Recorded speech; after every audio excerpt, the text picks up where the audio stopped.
ja ründetuo juba tuttav, vasakul 59 Lisette Tammik ja paremal Kirke-Liis Lillemets number 9. Saab nüüd palli, tõuseb Nicole Kelly paremalt. Annab madala kasti ja löök ja on post oli see.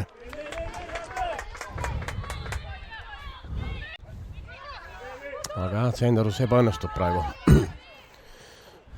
Tammik saab üksi minna. Tee on päris vaba väravale. Vaatame, kas ja annab sellise madala targa söödu ja pealelöök ja Jänes toob välja. Ja läheb sööt Rokale, aga Paide kaitse sai selle esimesena pea vahele.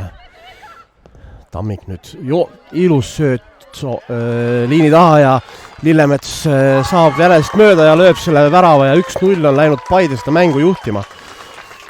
Et jah, suurepärane eeltöö Tammikult ja muidugi suurepärane sooritus ka Lillemetsalt. Väga täpne sööt sinna läbi liini, et oli see liin kõrgel ka ja no Paide tiimitöö oli siin, mis tõi praegu neile selle esimese värava. Nii, nüüd tundub, et natukene pool käik on nüüd Paide nagu juurde pannud peale seda väravat. Ja pealelöök üles nurka. Tammik oli see. Aga on suutnud suruda. Nii, Edu laseb mängida. Ja jälle täpne sööt Lillemetsale, aga seekord Jänes võtab palli ära.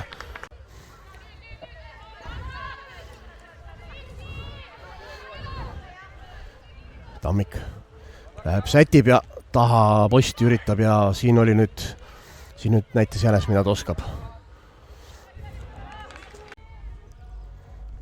Aga Elva ei mängi pikka palli, et üritad ikkagi lühidalt siin. Päris Nicole Kelly lööb peale. See on teaduskasti. Vasakuga läheb see löök mööda Kiivitit. No, läks juba liiga riskantseks.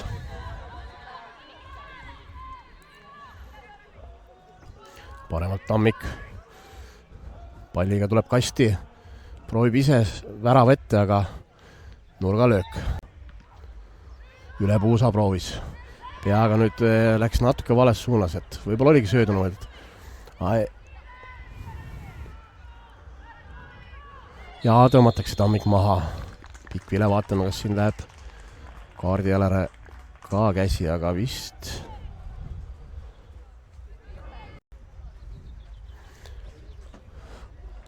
Ja näete, et Tammik siin peab ka päikesest kaitsma. Ja madal ja võtab Jänes ära selle, vaatame, kes saab järgmisena. Ja toob Elva välja selle.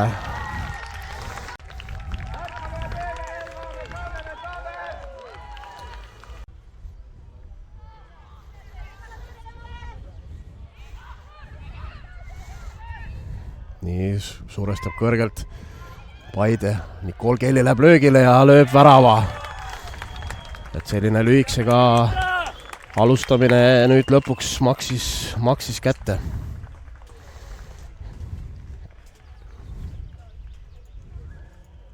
Ja vastane lõi oma teise värava autoriks.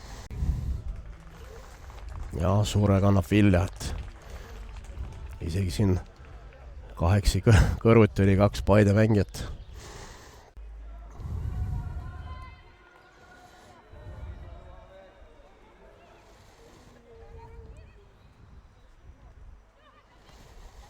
Tõsta jälle ette, värav ette. Ja tõstab üle, seal oli saab Jänes selle päästetud.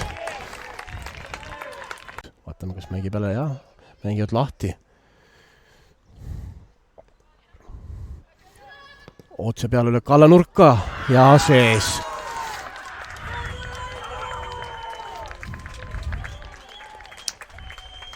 Kolm 0 on läinud Paide juhtima.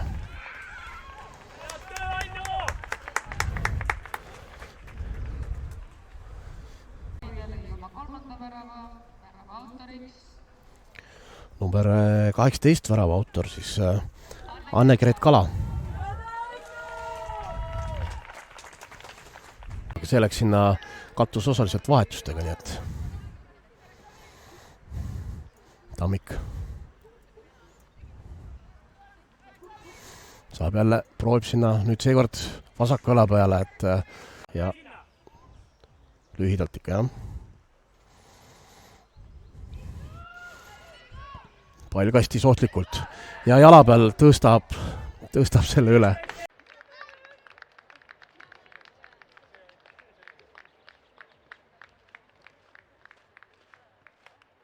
Kala number 18, 3-0 värava autor.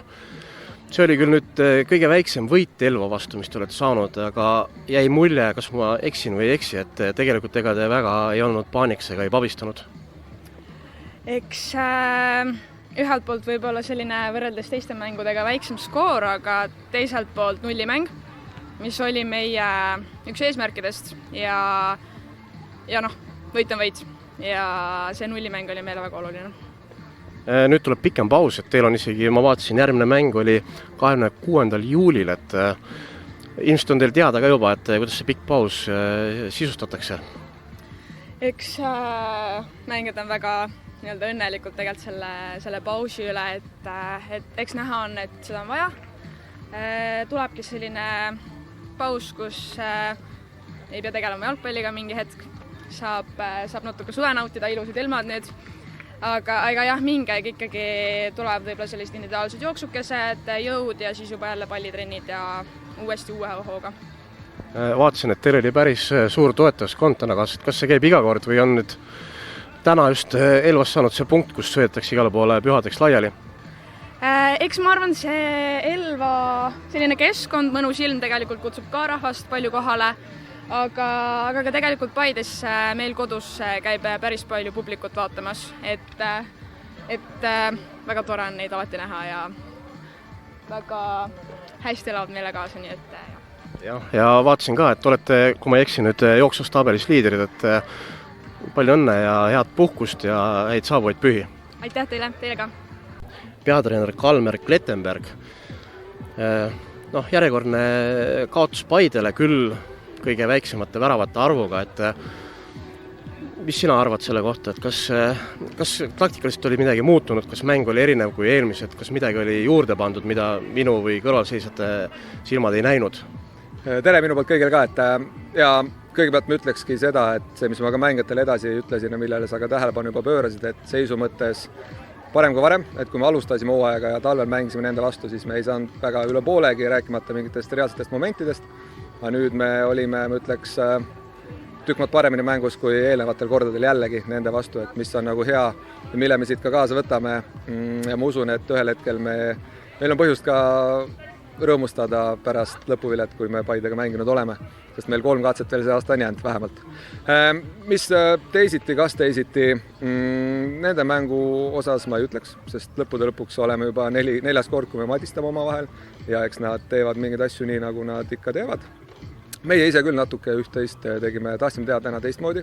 Ma ütleks, et need asjad olid ka mingil määral edukad, küll jah, nad ei toonud seda lõplikku edu, et see värav ei löömata, aga siiski me teatud nüansse ja detaile muutsime ja ma arvan, see oli niisugune positiivne, mille jällegi ka kaasa võtame. Järgmine mäng 18. juulil, paus on pikk kuu aega. Küsisin Paide käest ka, küsin sinult ka, et kuidas selle sisustate? Kõigepealt puhkame natuke, et paus selles mõttes on kokku, jah, mängupaus on circa kuu, aga eks treeningpaus on niisugune 2-nädalane, et 2 nädalat puhkame ja siis hakkame juba ette valmistama Harju mänguks, mis on meil 18. juulil, kui ma mälu mind ei peta, aga ma ütlen niimoodi, et me oleme juba siin selle hooaja esimesel poolel justkui harjunud selliste 2-nädalaste pauside ja 3-nädalaste mängupausidega, et selles osas nagu justkui midagi ei muutu. Aga tegelikult jah, et eks nüüd puhkame ja vaatame telekast siis jalgpalli ja siis juba tahame hooaega alustada edukalt, teist hooaja poolt edukalt, sest et hooaja teine pool tuleb väga-väga tihe, kalender on väga-väga täis tikitud, nii et saab kõvasti jalgpalli mängima hakata ja tahame selleks perioodiks võimalikult hästi valmis olla, vaadata, kas meil õnnestub ka lisamängijad siin nüüd suvel tuua ja selle nimel me siis tööd edasi teeme. Aga tore, et siis sain jutust aru lühikokkuvõtte, et Elva naiskond läheb järjest paremaks ja on midagi head oodata ka hooaja lõpus, et no kui meil üks moto kui ma siia treeneriks tulin, mis ma mängijatele ütlesin, et ongi, et olla parem kui varem, et siis ma ütleks, tänane mäng oli siiski ka indikaator sellele, et me liigume õiges suunas, lihtsalt tuleb endal jääda kannatlikuks, uskuda protsessi käiku ja ma arvan, et veel suuremad võidud ja punktid ja stabiilselt just need võidud ja punktid hakkavad ka hooaja teises pooles siis regulaarsemalt tulema. Aga suur tänu ja häid saabuvaid pühi! Aitäh, häid pühi!